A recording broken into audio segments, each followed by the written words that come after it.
पैसा कमाना मुश्किल नहीं है, लेकिन पैसे को समझना बहुत मुश्किल है। कई लोग अपनी पूरी जिंदगी मेहनत करते हैं, अच्छी सैलरी कमाते हैं, प्रमोशंस लेते हैं, फिर भी अंत में उनके पास फाइनेंशियल फ्रीडम नहीं होती।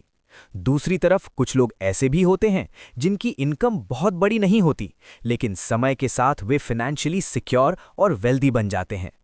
तो सवाल ये है, डिफरेंस कहाँ है? क्या फर्क सिर्फ एजुकेशन का है? क्या फर्क इंटेलिजेंस का है? नहीं, असल फर्क है मनी के साथ हमारा बिहेवियर। यही वो आइडिया है जिसे मॉर्गन हाउसल की किताब द साइकोलॉजी ऑफ मनी बहुत ही गहराई से एक्सप्लेन करती है। ये किताब हमें इन्वेस्टिंग के फॉर्मूलाज नहीं सिखाती, बल्कि ये सिखाती है कि इंसान पैसे के बारे में कैसे सोचता है, कैसे डिसीजंस लेता है और क्यों अक्सर स्मार्ट लोग भी मनी के मामले में बड़ी गलतियां कर देते हैं। और इस वीडियो में हम सिर्फ इस किताब का समरी नहीं देखने वाले, हम एक जर्नी पर जाने वाले हैं। एक ऐसी जर्नी जहां आप पैसे को बिल्कुल नए पर्सपेक्टिव से देखना शुरू कर देंगे। लेकिन शुरू करने से पहले एक छोटी सी कहानी, the hidden truth about money. Imagine कीजिए, दो लोग हैं, दोनों ने सेम कॉलेज से पढ़ाई की है, दोनों की इंटेलिजेंस लगभग सेम है, दोनों को अच्छी जॉब्स भी मिल जाती हैं। लेकिन 30 साल बाद एक व्यक्ति फाइनेंशियली फ्री है, वो अपने टाइम का मालिक है, उसे काम करना चॉइस है, मजबूरी नहीं। दूसरा व्यक्ति अभी भी पेचेक से पेचेक तक जी रहा है। डिफरेंस क्या हुआ?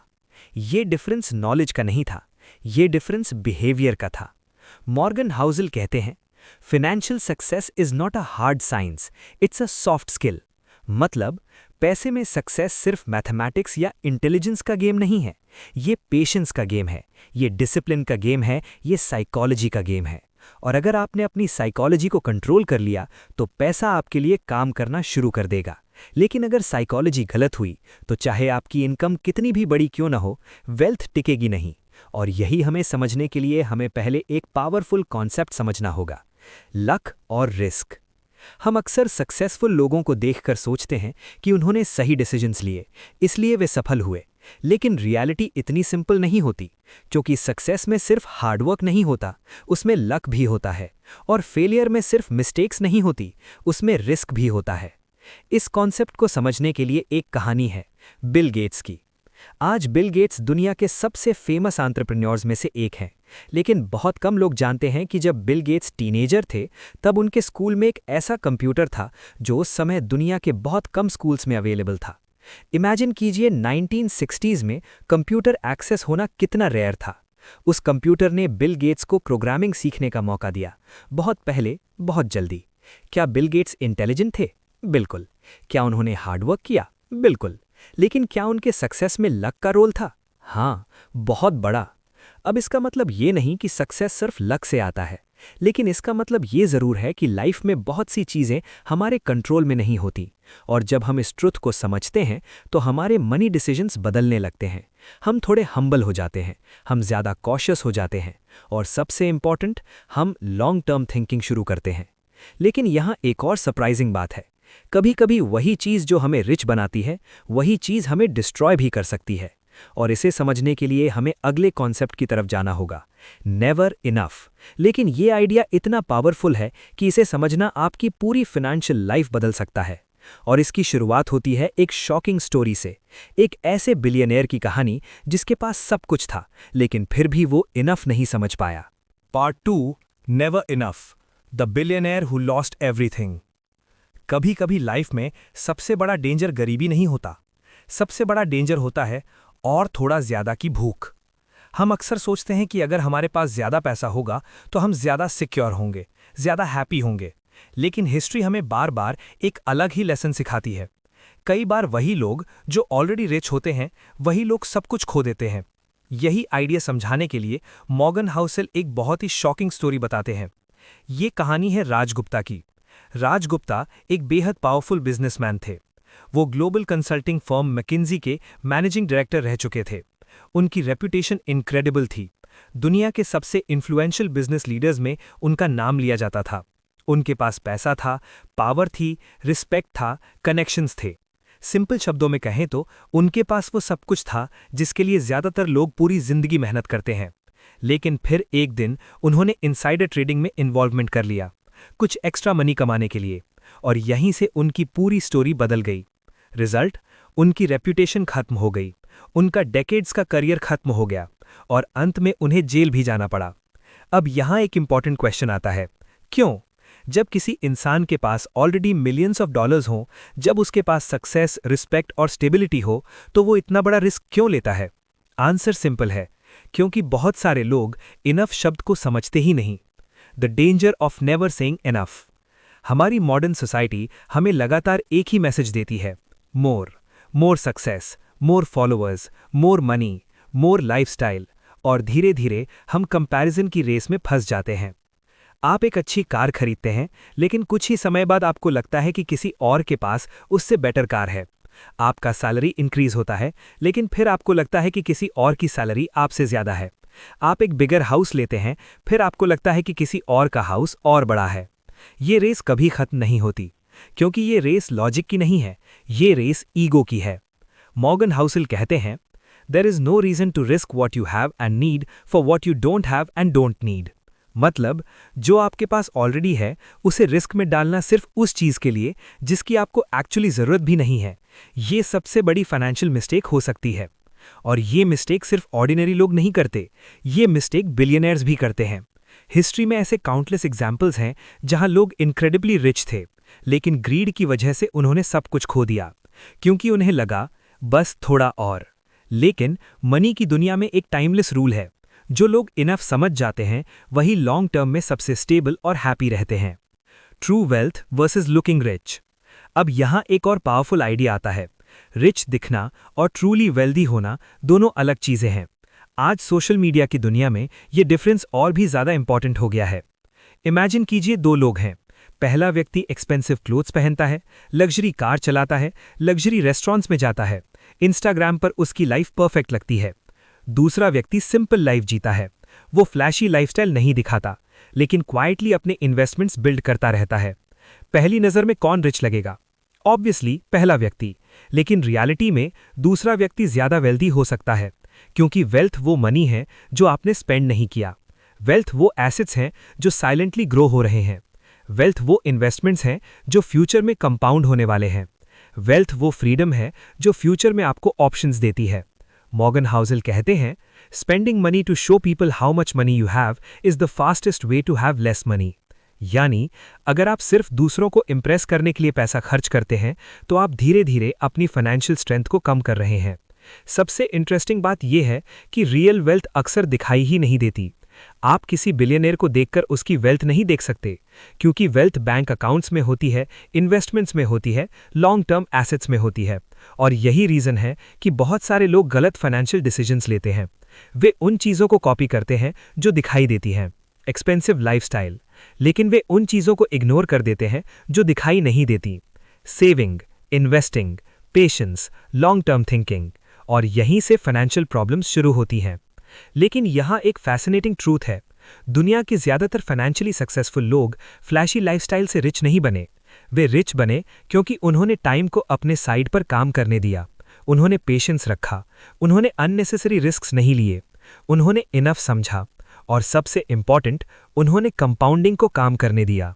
लेकिन कंपाउंडिंग सुनने में जितना सिंपल लगता है, असल में उतना सिंपल नहीं है, क्योंकि कंपाउंडिंग का मैजिक समझने के लिए हमें टाइम को समझना पड़ता है, और टाइम का पावर समझने के लिए हमें एक ऐसे व्यक्ति की कहानी जाननी होगी जिसने दुनिया के सबसे पावरफुल इन्वेस्टमेंट वेपन का इस्तेमाल किया। एक ऐसा इंसान जिसने सिर्फ स्मार्ट इन्वेस्टिंग से नहीं, बल्कि डेकेड्स तक पेशेंस रखकर अनइमेजिनेबल वेल्थ क्रिएट की, और उसका नाम है वॉरेन बफेट। लेकिन वॉरेन बफेट की सक्सेस का सीक्रेट सिर्फ इन्वेस्टिंग स्किल नहीं था, उनकी सक्सेस का सबसे बड़ा सीक्रेट था टाइम। और जब आप ये समझेंगे कि टाइम और कंपाउंडिंग मिलकर क्या कर सकते हैं, तो शायद आप मनी को हमेशा के लिए एक नए नजरिए से देखना शुरू कर देंगे। Part 3, the power of compounding. अब हम उस कहानी पर आते हैं जिसे समझे बिना मनी की साइकोलॉजी को पूरी तरह समझना लगभग इम्पॉसिबल है। ये कहानी है दुनिया के सबसे फेमस इन्वेस्टर की, वॉरेन बफेट की।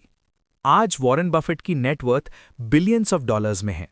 लोग उन्हें देखकर सोचते हैं कि शायद उनके पास कोई सीक्रेट फॉर्मूला है, कोई ऐसी स्ट्रैटेजी जो बाकी लोगों को पता नहीं। लेकिन सच्चाई थोड़ी अलग है। उनकी सक्सेस का सबसे बड़ा सीक्रेट कॉम्प्लिकेटेड इन्वेस्टिंग स्ट्रैटेजी नहीं है। उनकी सक्सेस का सबसे बड़ा सीक्रेट है time plus compounding plus patience. और ये कॉम्बिनेशन इतना पावरफुल है कि ये एक ऑर्डिनरी इन्वेस्टर को भी एक्स्ट्रा ऑर्डिनरी वेल्थ तक पहुंचा सकता है। लेकिन पहले एक सरप्राइजिंग फैक्ट समझते हैं। अगर वॉरेन बफेट ने इन्वेस्टिंग 30 या 40 साल की एज में शुरू की होती तो शायद वो दुनिया के रिचेस्ट इन्वेस्टर्स में शामिल ही नहीं होते। हाँ, आपने सही सुना। उनकी वेल्थ का सबसे बड़ा हिस्सा उनके लास्ट 20-25 ईयर्स में बना है। क्यों? क्योंकि तब तक कंपाउंडिंग डेकेड्स तक काम कर चुका था।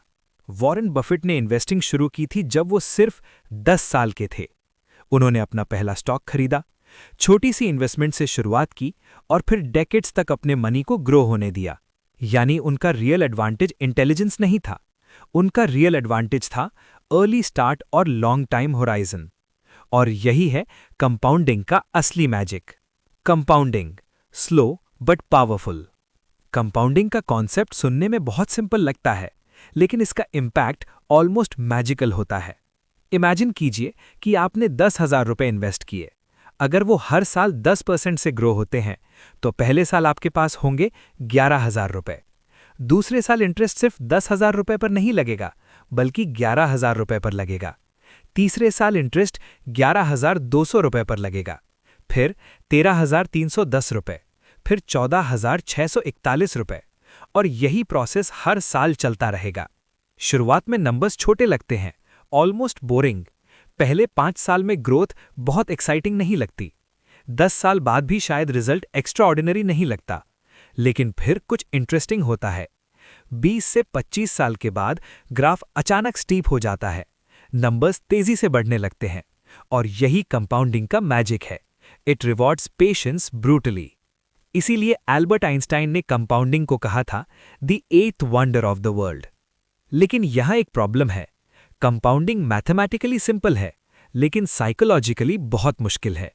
क्योंकि कंपाउंडिंग का मैजिक टाइम मांगता है, और मॉडर्न वर्ल्ड में पेशेंस सबसे रेयर स्किल बन चुकी है। Why most people never experience compounding? अधिकतर लोग इन्वेस्टिंग शुरू तो करते हैं, लेकिन वे कंपाउंडिंग को काम करने के लिए इनफ टाइम ही नहीं देते। कुछ कॉमन मिस्टेक्स होती हैं। मार्केट थोड़ा गिरता है तो लोग पैनिक में सेल कर देते हैं। मार्केट थोड़ा स्लो ग्रो करता है तो लोग सोचते हैं कि ये स्ट्रैटेजी काम नहीं कर रही। फिर वे नई स्ट्रैटेजी ढूंढते हैं, फिर नया स्टॉक, फिर नया इन्वेस्टमेंट ट्रेंड। और इस प्रोसेस में वे कंपाउंडिंग को बार बार इंटरप्ट कर देते हैं। मॉर्गन हाउसेल कहते हैं, good investing is not necessarily about making great decisions, it's about consistently not screwing up. मतलब ग्रेट इन्वेस्टर्स हमेशा परफेक्ट डिसीजंस नहीं लेते, लेकिन वे एक चीज जरूर करते हैं, वे बिग मिस्टेक्स अवॉइड करते हैं। और सबसे बड़ी मिस्टेक क्या होती है? पेशेंस खो देना। The real secret of wealth. जब लोग वॉरेन बफेट की सक्सेस देखते हैं तो वे सोचते हैं कि वो एक्स्ट्रा ऑर्डिनरी जीनियस हैं, लेकिन रियलिटी थोड़ी अलग है। अगर वॉरेन बफेट ने सिर्फ 30 साल इन्वेस्ट किया होता तो उनकी वेल्थ ड्रामेटिकली कम होती। उनकी वेल्थ का बड़ा हिस्सा आया है क्योंकि उन्होंने 70+ ईयर्स तक इन्वेस्टिंग जारी रखी। यानी उनकी स्ट्रैटेजी कॉम्प्लिकेटेड नहीं थी, उनकी स्ट्रैटेजी सिंपल थी। Invest, wait, stay calm and let time do the heavy lifting. लेकिन यहां एक डीपर लेसन छुपा है। मनी में सक्सेस सिर्फ स्मार्ट होने से नहीं आता। मनी में सक्सेस आता है जब आप लॉन्ग इनफ सर्वाइव करते हैं। क्योंकि अगर आप गेम में बने रहते हैं तो टाइम आपके साइड पर काम करने लगता है। लेकिन अगर आप जल्दी गेम छोड़ देते हैं तो कंपाउंडिंग का मैजिक कभी दिखता नहीं। और यही रीजन है कि दुनिया में बहुत कम लोग वास्तव में कंपाउंडिंग का बेनिफिट एक्सपीरियंस कर पाते हैं। लेकिन यहां एक और प्रॉब्लम है। लाइफ हमेशा स्मूथ नहीं होती। मार्केट्स क्रैश होते हैं, जॉब्स खो सकती हैं, अनएक्सपेक्टेड एक्सपेंसेस आ सकते हैं। और अगर आपने प्रिपरेशन नहीं की तो एक सिंगल बैड इवेंट आपकी एंटायर फाइनेंशियल जर्नी को डिस्ट्रॉय कर सकता है। इसलिए सक्सेसफुल इन्वेस्टर्स सिर्फ कंपाउंडिंग पर भरोसा नहीं करते, वे एक और पावरफुल प्रिंसिपल फॉलो करते हैं, मार्जिन ऑफ सेफ्टी। क्योंकि लाइफ अनप्रेडिक्टेबल है और जो लोग अनसर्टेनिटी के लिए प्रिपेयर रहते हैं वही लॉन्ग टर्म में फाइनेंशियली सर्वाइव करते हैं। और अगला लेसन यहीं से शुरू होता है। कल्पना कीजिए 2 इन्वेस्टर्स की। दोनों इंटेलिजेंट हैं, दोनों फाइनेंस के बारे में बुक्स पढ़ते हैं, दोनों मार्केट्स को समझते हैं, लेकिन 20 साल बाद उनमें से एक फाइनेंशियली सिक्योर है, जबकि दूसरा बार बार शुरुआत करने पर मजबूर होता है। फर्क किस चीज ने बनाया? ये इंटेलिजेंस नहीं था, ये कोई सीक्रेट इंफॉर्मेशन भी नहीं था, ये था margin of safety. Real world में चीजें शायद ही कभी बिल्कुल प्लान के अनुसार होती हैं। बिजनेसेस फेल हो जाते हैं, मार्केट्स क्रैश हो जाती हैं, अनएक्सपेक्टेड इवेंट्स अचानक सामने आ जाते हैं। हिस्ट्री हमें बार बार ये बात दिखाती है। ग्रेट डिप्रेशन, 2008 फाइनेंशियल क्राइसिस और कोविड-19 मार्केट क्रैश, इन सब ने उन इन्वेस्टर्स को शॉक कर दिया जो मानते थे कि फ्यूचर प्रिडिक्टेबल रहेगा। इसीलिए वाइज इन्वेस्टर्स हमेशा एरर के लिए जगह छोड़ते हैं। मार्जिन ऑफ सेफ्टी का मतलब है अपनी फाइनेंशियल लाइफ को इस तरह प्लान करना कि एक मिस्टेक, एक रिसेशन या एक खराब ईयर आपकी पूरी फाइनेंशियल स्टेबिलिटी को डिस्ट्रॉय ना कर सके। उदाहरण के लिए सोचिए, कोई व्यक्ति अपनी सारी सेविंग्स एक ही अपॉर्चुनिटी में इन्वेस्ट कर देता है क्योंकि उसे वो बहुत प्रॉमिसिंग लगती है। अगर वो इन्वेस्टमेंट फेल हो जाए तो उसकी पूरी फाइनेंशियल लाइफ कोलैप्स हो सकती है। लेकिन एक कॉशियस इन्वेस्टर अलग अप्रोच अपनाता है। वो डाइवर्सिफाई करता है, वो इमरजेंसी सेविंग्स रखता है, वो ऐसे रिस्क्स लेने से बचता है जो उसे पूरी तरह वाइप आउट कर सकते हैं। क्योंकि मनी मैनेजमेंट में सर्वाइवल मैक्सिमम रिटर्न्स से ज़्यादा इंपॉर्टेंट होता है। बहुत से लोग मानते हैं कि वेल्थ बोल्ड डिसीजंस और अग्रेसिव बेट्स से बनती है, लेकिन रियलिटी में लॉन्ग टर्म वेल्थ अक्सर कैटेस्ट्रॉफिक मिस्टेक से बचने से बनती है। इसे ड्राइविंग की तरह समझिए। आप सेफ ड्राइविंग इसलिए नहीं करते क्योंकि आप बैड ड्राइवर हैं। आप सेफ ड्राइविंग इसलिए करते हैं क्योंकि एक्सीडेंट्स अनप्रेडिक्टेबल होते हैं। फाइनेंशियल लाइफ भी इसी तरह काम करती है। आप प्रेपरेशन उस चीज़ के लिए नहीं करते जो आप एक्सपेक्ट करते हैं। आप प्रेपरेशन उस चीज़ के लिए करते हैं जिसे आप प्रिडिक्ट नहीं कर सकते। सबसे सक्सेसफुल इन्वेस्टर्स एक सिंपल लेकिन पावरफुल बात समझते हैं। उन्हें हर डिसीजन परफेक्ट लेने की ज़रूरत नहीं है। उन्हें बस ये इंश्योर करना होता है कि एक गलत डिसीजन पूरा गेम खत्म ना कर दे। क्योंकि मनी एक लॉन्ग गेम है और जो लोग इस गेम में सबसे लंबे समय तक टिके रहते हैं, अक्सर वही अंत में जीतते हैं। लेकिन जब लोग इस प्रिंसिपल को समझ भी लेते हैं, तब भी वो एक बहुत बड़ी मिस्टेक कर बैठते हैं। एक ऐसी मिस्टेक जो पोर्टफोलियोज, रिलेशनशिप्स और कभी-कभी पूरी फॉर्च्यून्स को डिस्ट्रॉय कर देती है। वो मिस्टेक है इमोशंस को फाइनेंशियल डिसीजंस कंट्रोल करने देना। और यही वो चीज़ है जिसे हम अगले पार्ट में एक्सप्लोर करेंगे। पार्ट 7, कंपैरिजन ट्रैप और इनविजिबल वेल्थ। ह्यूमन नेचर का एक पावरफुल रूल है। हम अपनी लाइफ को अक्सर एब्सोल्यूट टर्म्स में मेजर नहीं करते, बल्कि रिलेटिव टर्म्स में करते हैं। मतलब हम ये नहीं देखते कि हमारे पास कितना है, हम ये देखते हैं कि दूसरों के पास कितना है। यही कंपैरिजन का गेम है, और मॉडर्न दुनिया में ये गेम और भी डेंजरस हो गया है। पहले कंपैरिजन सिर्फ अपने आसपास के 10-20 लोगों तक लिमिटेड था। आज सोशल मीडिया की वजह से कंपैरिजन लाखों लोगों के साथ हो रहा है। इंस्टाग्राम ओपन करो, कोई मालदीव्स ट्रैवल कर रहा है, कोई लग्जरी कार ले रहा है, कोई न्यू पेंट हाउस में शिफ्ट कर रहा है। हर जगह एक ही मैसेज मिलता है, सक्सेस का मतलब है ज्यादा एक्सपेंसिव लाइफ। और धीरे धीरे एक साइलेंट प्रेशर बिल्ड होने लगता है, शायद मुझे भी ऐसा लाइफ चाहिए। यहीं से स्टार्ट होती है कंपैरिजन ट्रैप। Endless race. सोचिए, एक इंसान 1 लाख रुपीस पर मंथ कमा रहा है, उसके पास एक अच्छा घर है, उसके पास एक रिलायबल कार है, उसकी बेसिक नीड्स कंफर्टेबली फुलफिल हो रही हैं। टेक्निकली वो फाइनेंशियली स्टेबल है, लेकिन फिर वो देखता है कि उसका कलीग BMW खरीद लेता है। सडनली उसकी अपनी कार ऑर्डिनरी लगने लगती है। फिर वो देखता है कि एक फ्रेंड दुबई ट्रिप पर गया है, उसका अपना वेकेशन सिंपल लगने लगता है। फिर किसी और ने बिगर हाउस ले लिया, अब उसका घर भी छोटा फील होने लगता है। रियलिटी में कुछ भी चेंज नहीं हुआ, इनकम सेम है, लाइफ सेम है, लेकिन परसेप्शन चेंज हो गया। और परसेप्शन ही इमोशंस को कंट्रोल करता है। यही वजह है कि कंपैरिजन की रेस का कोई फिनिश लाइन नहीं होता। हमेशा कोई ना कोई आपसे ज्यादा रिच होगा। अगर हैप्पीनेस दूसरों से आगे होने पर डिपेंड करे तो सैटिस्फैक्शन लगभग इम्पॉसिबल हो जाता है। Lifestyle inflation. कंपैरिजन का अगला स्टेज होता है लाइफस्टाइल इन्फ्लेशन। जब इनकम बढ़ती है तो एक्सपेंसेस भी ऑटोमेटिकली बढ़ने लगते हैं। Better phone, better car, better house, better restaurants. हर अपग्रेड इंडिविजुअली छोटा लगता है, लेकिन जब ये अपग्रेड्स लगातार होते रहते हैं तो एक डेंजरस पैटर्न बन जाता है। इनकम बढ़ रही होती है, लेकिन सेविंग्स नहीं बढ़ रही होती। यही रीज़न है कि दुनिया में बहुत से हाई इनकम अर्नर्स भी फाइनेंशियली स्ट्रेस्ड रहते हैं। वे ज़्यादा कमा रहे होते हैं, लेकिन उतना ही ज़्यादा स्पेंड भी कर रहे होते हैं। Result, financial treadmill. चाहे कितना भी कमा लो, फिर भी लगता है कि अभी इनफ नहीं है। Rich versus wealthy. Morgan Housel एक बहुत पावरफुल डिफरेंस एक्सप्लेन करते हैं। रिच और वेल्दी एक ही चीज नहीं होते। रिच का मतलब है visible money, luxury cars, expensive watches, designer clothes, ये सब चीजें दुनिया को दिखाई देती हैं। लेकिन वेल्थ इनविजिबल होती है। वेल्थ वो मनी है जो स्पेंड नहीं हुआ। वेल्थ वो इन्वेस्टमेंट्स हैं जो क्वाइटली ग्रो हो रहे हैं। वेल्थ वो एसेट्स हैं जो फ्यूचर सिक्योरिटी क्रिएट करते हैं। जब कोई 40 लाख की कार खरीदता है, लोग कार देखते हैं, लेकिन वो 40 लाख की लॉस्ट इन्वेस्टमेंट अपॉर्चुनिटी नहीं देखते। अगर वही मनी इन्वेस्ट होता और 20-30 साल ग्रो करता, तो वो अमाउंट कई गुना इंक्रीज हो सकता था। इसलिए कई लोग रिच दिखते हैं, लेकिन वास्तव में वेल्दी नहीं होते। ट्रू वेल्थ अक्सर क्वाइट होती है, उसे अटेंशन की जरूरत नहीं होती, वो साइलेंटली ग्रो करती है। The power of saving. Saving को अक्सर बोरिंग हैबिट माना जाता है। लोग सोचते हैं सेविंग का मतलब है एंजॉयमेंट डिले करना, लेकिन रियलिटी में सेविंग का रियल पर्पस कुछ और है। सेविंग फ्रीडम क्रिएट करती है। जब आपके पास सेविंग्स होती हैं, तो आप लाइफ के डिसीजंस फियर के बिना ले सकते हो। अगर जॉब टॉक्सिक हो, तो आप उसे छोड़ सकते हो। अगर इमरजेंसी आए, तो आप पैनिक नहीं करते। अगर कोई अपॉर्चुनिटी आए, तो आप उसे कैप्चर कर सकते हो। सेविंग्स एक इनविजिबल शील्ड की तरह होती है। लोग उसे देख नहीं पाते, लेकिन वो आपको प्रोटेक्ट करती है। Long term thinking. Wealth overnight create नहीं होती। वेल्थ स्मॉल हैबिट से क्रिएट होती है।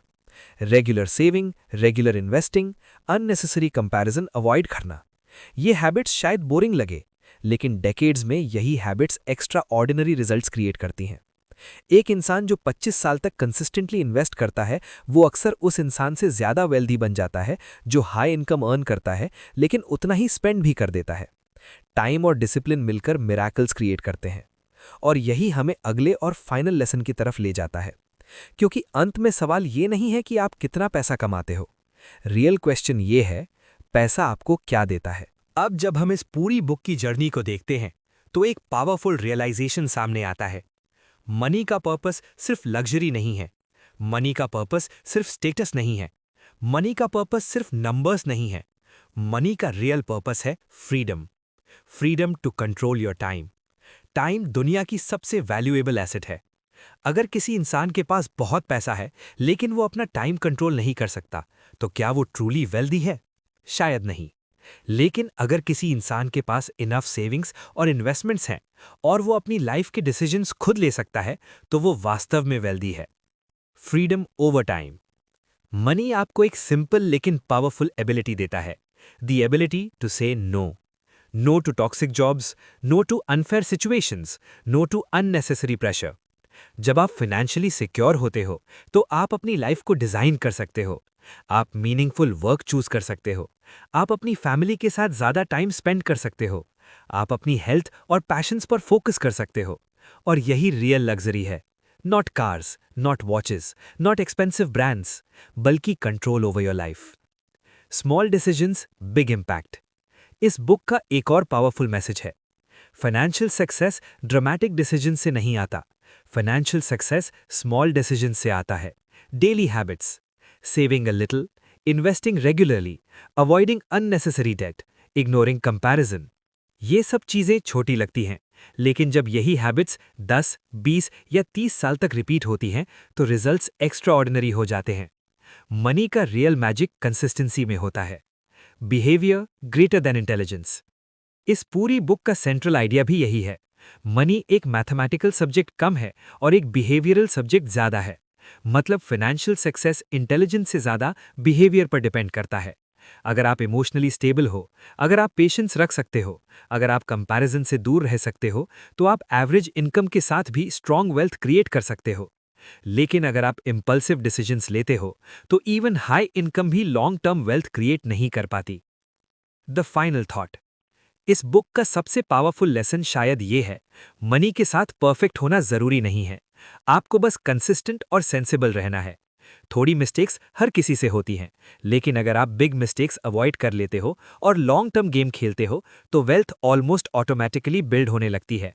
और जब वेल्थ बिल्ड होती है तो वो आपको एक प्राइसलेस गिफ्ट देती है, freedom. Freedom to live life on your own terms. और शायद इसीलिए मॉर्गन हुसल कहते हैं, the highest form of wealth is the ability to wake up every morning and say, I can do whatever I want.